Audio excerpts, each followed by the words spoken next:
The parade of fall content is continuing. This is my favorite season. Today, we're just gonna get fully immersed in books, fall baking. I got a really awesome recipe. This is what we're gonna make. These.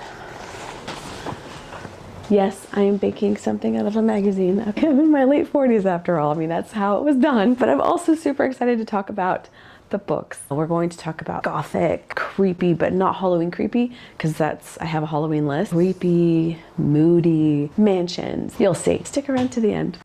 Because if you do, you will see that we're going to make a fall wish list. I didn't plan that out. It just sort of came to me when I was talking about books. Okay, back to the video. I am baking out of this magazine, which I love. I like getting it for inspiration. They look really cute. These are called custard creams with jam. Not very original. But they just had like generic cutouts on their cookies. So I went a little extra. I found these on Amazon. And they're the cutest little autumnal cookie cutters that are tiny. Look, it's a pumpkin. Okay, I used to hate it when people who made videos did this because I'm like, why are they doing that? But now I know why. So you can see what it is and the camera can focus. A pumpkin, and that looks like a type of leaf, and an acorn, and a squirrel because we have a lot of squirrels around here. Tracy feeds them. Just a generic little scalloped guy, and then 2 sizes of maple leaves, because we can have maple leaves too, so they're not just for Canadians and New Englanders. I will link these in the description. So yeah, I have a cold. We went to Hawaii last week and I got a cold. I always get sick when I travel.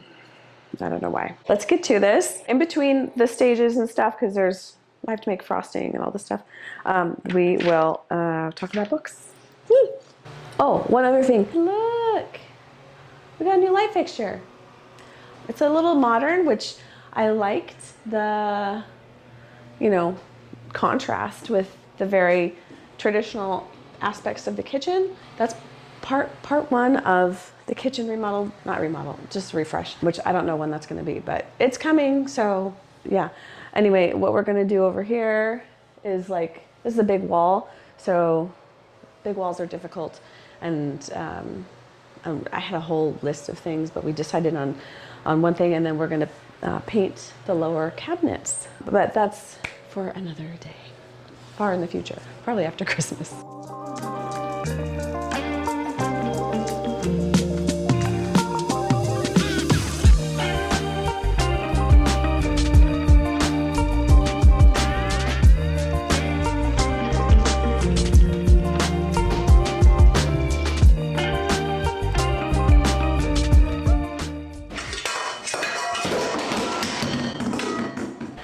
Oops. Okay, so first off, this recipe is starting off to be unlike the other baking recipes that I've done because it doesn't have you mix the dry ingredients together.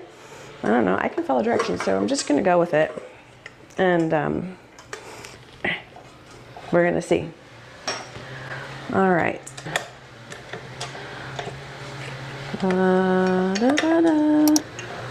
Let's see. Nope, oh, here. Butter, 1 cup, a whole cup of butter. These are gonna be great. Hey, they forgot the numbers on this butter. I think, oh, no they didn't. Never mind, I'm fine. 1/4, and here's 1/3. And a teaspoon. So how are your fall preparations coming? What are you doing to get into the spirit? Are you in the spirit? Do you live in it all year round? I kind of do. It's gonna be 97 today, which makes me really sad. What you gonna do? I'm always hot. And no, I'm not menopausal yet. God, that's gonna suck. I'm already hot. And then that's gonna happen. All right, those are fun times.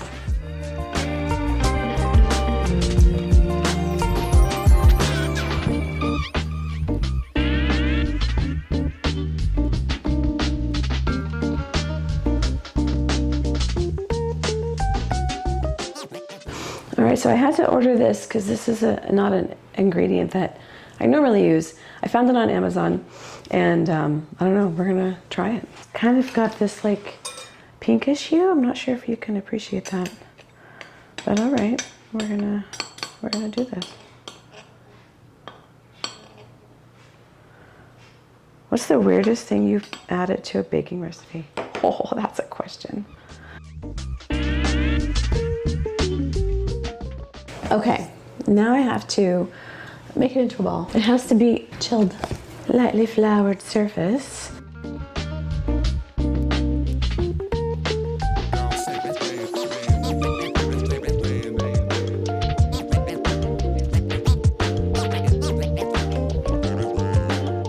Refrigerate for an hour. I'm gonna put it in the freezer and we're gonna talk some books.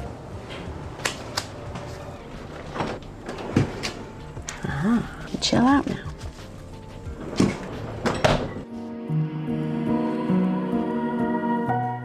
Now that that is freezing after the cleanup and everything, we don't have a ton of time, but we'll get some stuff done. We'll talk about some books. This is a combination of books that I have read. There are creepy mansions, sinister housekeepers, grumpy people on the moors of northern England. First and foremost, this is going to be my Bronte sisters fall. What I mean by that is, you know, there are 3 Bronte sisters, Anne, Emily, and Charlotte. One of them's in here because that's what I'm reading right now. Isn't this cute? My little book sleeve. I know, it's ghosties, but still super cute. Start off with Wuthering Heights. It was written by Emily Bronte. I started to read this, I don't know, 30 years ago, 25 at least. I had to stop because I remember Catherine and Heathcliff being so horrible to each other. I just couldn't read anymore. I'm like, this isn't pleasant. And so I stopped. I don't even remember how far I got, and I'm very at the very beginning. I'm only on page like 22. I don't remember any of it, so it's like I'm reading it for the first time. So hopefully this perspective of age will help me get through it. I don't know. We're gonna see. I'm gonna try it again. Next up, one of my favorites. When you ask somebody what their favorite novels are, this always is in my top 5. Jane Eyre. People talk about reading books that remind them of going back to school, like Harry Potter. This is my book for that. It's about this really unfortunate girl who gets shipped off to this awful, awful school. The conditions are horrific, but she meets a really good friend. And then, you know, she goes on to be a governess in this like really moody mansion with a mysterious owner and all this stuff. But it's a great book. Next is Anne Bronte. She only wrote one book, and it was published posthumously because her sister, I can't remember which one, Charlotte or Emily, whichever one, they were too embarrassed for her memory to be tarnished by the contents of this book. So think about scandal, and as much as a Victorian woman could be writing about something scandalous, that's what's in this book. The Tenant of Wildfell Hall. There's mystery revolving the woman who takes up tenancy at Wildfell Hall. She has a mysterious past. I also really appreciated how this book was written. It was written like, I can't remember that word, epistolary? Anyway, it's like a letter, and then within that letter is another letter. So it's kind of like story within a story. I loved this book. I finished it a couple of weeks ago, and I definitely will read it again. It was that good. So 5 out of 5 for The Tenant of Wildfell Hall. We're gonna do something a little more modern. We're gonna get it back into this century with The Northwoods. I picked this up. This is not a recommendation. I haven't read it yet. It takes place in New England, and a couple of lovers escape from their Puritan colony in New England, and then they kind of experience the land, and I think that it does some time shifting in it. Whenever I think of something woodsy, New England, my mind automatically goes to fall. So Northwoods by Daniel Mason. We're gonna do one more, and then we have to get back to cooking. This book, okay, let me back up. My friend Hope and I have each done reading lists for autumn, and we challenged each other to pick something off of the other person's list and read it. This is her channel right here. And you should definitely check it out. I love her work and I love the way she films and how she puts things together. And I find it very inspirational. So thanks for doing this collaboration with me, Hope. And I hope you guys check her out. And I'll link her channel also in the description box. This is the book that I chose from her list. This is a newer book as well, 2014. It's not from the 1800s. This is The Paying Guests by Sarah Waters. She has 6 books. I've read 3 of them. I'll be talking about one of those next month. That's kind of a haunting. So I like her work. Definitely was intrigued by reading this book. So thanks for the challenge, Hope.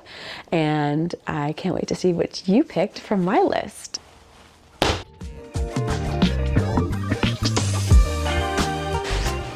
All right, well,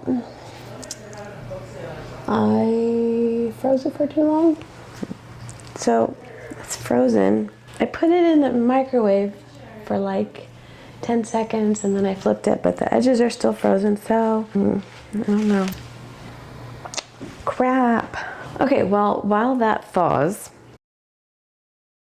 I'm going to assess my other tools. So I need to cut out the dough once I'm able to roll it with a 2.5 inch round thing. So this is 3 inch. I have a smaller one. I gotta go get that. I'm gonna eventually need the pastry bag to be able to pipe the buttercream onto the cookie. So basically you cut out all the cookies and then in half of them, you're gonna put these super cute little guys and then bake them. And then the bottom half is gonna get the buttercream and the preserves. Then you put the other cookie on top and it's gonna be beautiful. Okay, I got the parchment paper onto the baking sheets and I think it's chilled but not frozen. So we're gonna try.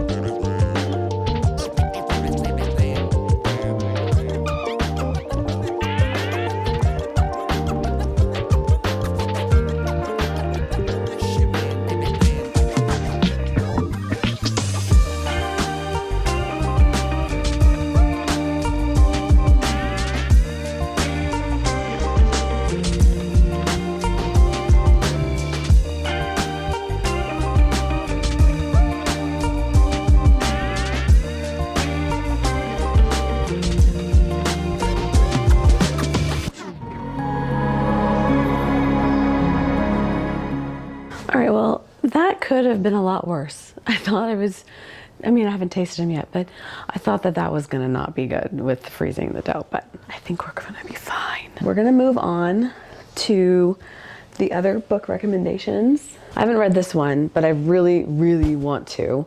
Hester by Lori Lico Albanese. You remember, or I don't know if you've ever heard of A Scarlet Letter or The Scarlet Letter by Nathaniel Hawthorne. Okay, so Nathaniel Hawthorne. The cookies are done. Okay, where was I? Nathaniel Hawthorne, The Scarlet Letter. So the heroine in that book was Hester.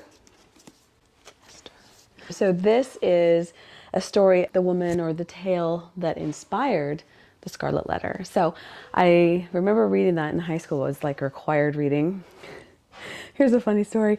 I went to a Catholic school. I remember the nun who taught us American literature, and she had such a crush on Nathaniel Hawthorne.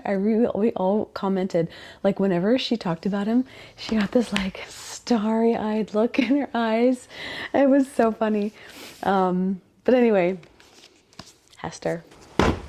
Next is one that I have read. This also ties back to another author, which I didn't realize I did that.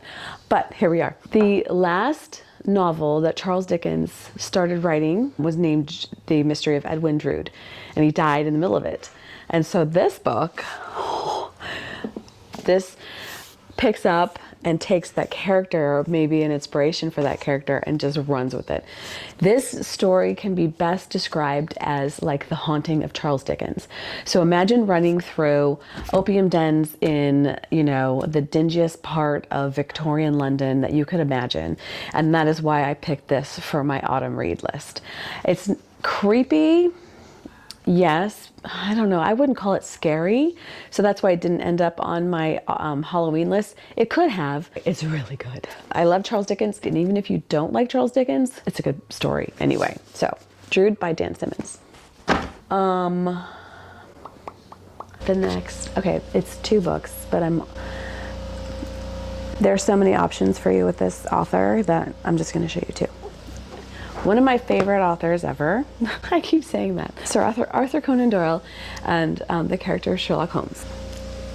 I have a couple of examples here. This is The Return of Sherlock Holmes, and this is The Hound of the Baskervilles. You know, this is Victorian England, the late 1800s. Hound of the Baskervilles takes place over the moors, and it's very mysterious and all that. I love also that most of his works are short stories. Some of my favorites are A Scandal in Bohemia, The Copper Beeches, The Dancing Men, and they're very engaging, and it kind of gets you used to Victorian English. If you're interested in kind of taking a dive into the classics, this is a great way to get started because, like I said, they're short stories, they're engaging. I think they're adventurous. I would recommend any of the Sherlock Holmes mysteries for you, whether they're in a book. I think he had like 4 books, like The Hound of the Baskervilles, Sign of 4, and I can't remember what the other ones were. But anyway, the other ones you can find as a collection of short stories. Oh yeah. Oh, The Norwood Builder, that was a really good one too. The Solitary Cyclist, another favorite. Yeah, there's like a mystery that involves these guys. Yes. And this, I love this edition, by the way. I'll link it on a list below. All my books, I'll list on a all of my books I will list on a link below. Yeah. So this is like embossed, and it's just really beautiful. I think you can actually get them for free if you want to do it like an e-read or something because they're so old. So next up is one that I have not read. This is The Cloisters by Katie Hayes. I thought it was a very fall, mysterious, gothic sounding story because it takes place at the Cloisters, which is in New York City. It's a Gothic museum and they have a lot of medieval stuff. And so while she was working there, she found this tarot deck from like, what is it, the 15th century or something? And all kinds of mysterious things happen at the Cloisters. Boy, I'm getting quite the stack over here. Okay, we're on the last one. This is one of the oldest books I have in my collection. Jane Eyre, the one that I showed you, they're about the same age because I had them when I was in high school, which is many, many, many years ago. Rebecca by Daphne du Maurier. Now, this was written in the early 1900s. It starts off in the Riviera, but then the heroine, which we don't know her name, she meets the man that she's going to marry, and he whisks her away to his estate in England called Manderley, and then things get weird. There's a creepy ass housekeeper. Then people are talking about the old Mrs. De Winter, but now she's Mrs. De Winter, right? Old one, she was apparently this very glamorous woman and everybody loved her, and she was just the consummate host and lady of the house and all these things, and there's a lot of weird stuff surrounding her disappearance. You can tell it's a well-loved copy, and it's an old book, so it has that old book smell that I love so much. Alfred Hitchcock did a movie about this book. Check it out, Alfred Hitchcock. You can't go wrong with him either. So that rounds out my book list. I think I'm gonna make a fall wish list. Yeah, I'm gonna make a fall wish list because, when you think about it, we're like, oh yeah, it's fall again, blah, blah, blah. Oh yeah, the seasons are coming around. But we don't, if you think about it in terms of how many falls we have on this earth, it's not many. Like the average life expectancy, wow, that sentence went way, way wrong. The average life expectancy in this country is 77-ish. Many people do not make it that far. So how many falls do you have? I mean, I've already had 40 plus. There are more behind me than ahead of me. So I better make a wish list and make sure that I get to everything that I want to do this autumn because it's my favorite season. Yeah, let's make a fall wish list and do all the things. Yeah, we'll do that. Okay, cool.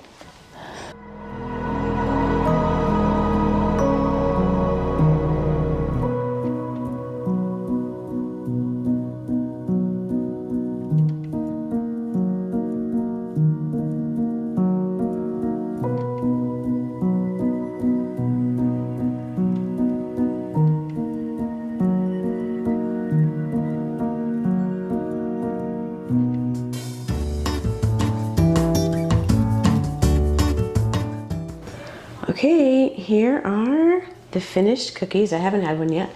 So, gonna make our sandwiches now. Well, first I have to make the buttercream frosting, and then we'll assemble the sandwiches.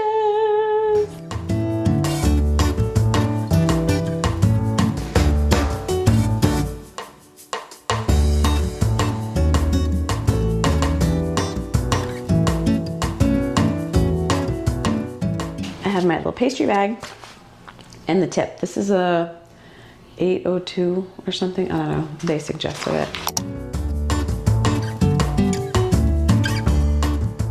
All right, now I'm going to use, it says a scant teaspoon of preserves directly in the center.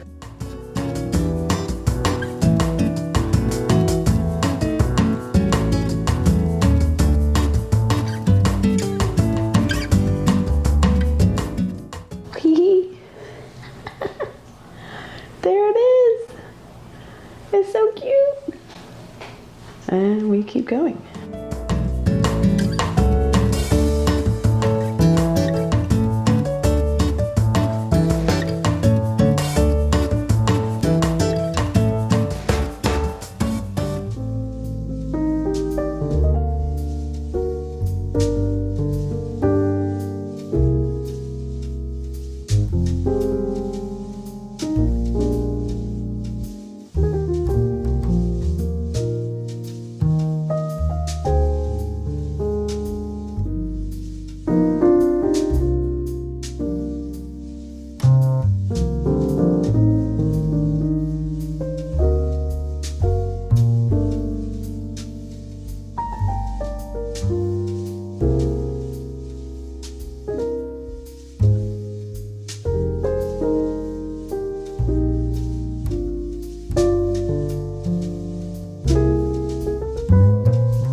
We don't know exactly how many autumns we have left, so I want to make the fullest autumn that I can, you know, while still enjoying it, not being crazy busy.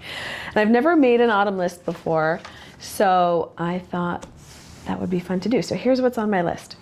And this is a preview, by the way, of pretty much all the autumn content that we're gonna have. So if it sounds good to you, make sure to subscribe so you don't miss any of it. First is go to a pumpkin patch. That is on the schedule, that is coming up, and I'm super excited. I don't know that I've ever been to a pumpkin patch, to be honest. Next is go apple picking. I lived in New England for 6 years. I've been apple picking there because it's like a law that you do it or something. I've never been apple picking here, and I didn't know there was apple picking in California because you don't really think of it, you know, but we grow pretty much everything. So yeah, let's find an apple orchard and go apple picking. I don't know if you've seen this trend on Instagram for the last couple of years, but every time I see it, I think it's the cutest thing and I want to do it. Ghost photo shoot. So we're going to enlist the help of a friend. We might have 3 ghosts, we might have 2, I don't know. I have some locations in mind, so that should be really fun. Using the apples that we pick, I want to bake something with apples. So apple cider donuts, apple galette. If you have a favorite apple recipe, let me know what it is and I will put it into the list of possibilities. I just want something that has apple in it. Driving through the vineyards as the grape leaves are turning and changing colors. I know that, people think of New England and fall foliage, as well they should. It's spectacular. But what we have around us is vineyards, and they all change color and fall off of the grapevines. So it's really quite a beautiful sight, and I would really like to be intentional about enjoying them for one afternoon. Watch an autumn movie. Now I have to come up with a list of autumn movies, so share with me the movies that you like in the fall, and I have a couple in mind. But yeah, it's not really something that I think of like, oh, Christmas movie or Halloween movie. I don't really have like a fall movie list, but I should, right? Try an autumnal cocktail. Maybe pair it with one of my books. A book and drink pairing would be fun. Enjoy a crisp morning with hot apple cider. That sounds nice. Take an autumnal hike. So because we're a valley, Napa Valley, there's mountains all over the place, and they're not all evergreen forests. There are some deciduous trees, so it'd be nice to find a hike or a trail that kind of passes through some of those trees. Really, enjoy the autumn splendor, I guess, and the crisp weather. And then the last one, I was probably gonna do anyway, but I like checking things off the list, so I wrote it down, is light a cozy candle and read a book with a blanket. That is the list. The next piece of content that's gonna be coming up for us is autumn porch decor. That's going to include the pumpkins that we get at the pumpkin patch, and it's going to be right here.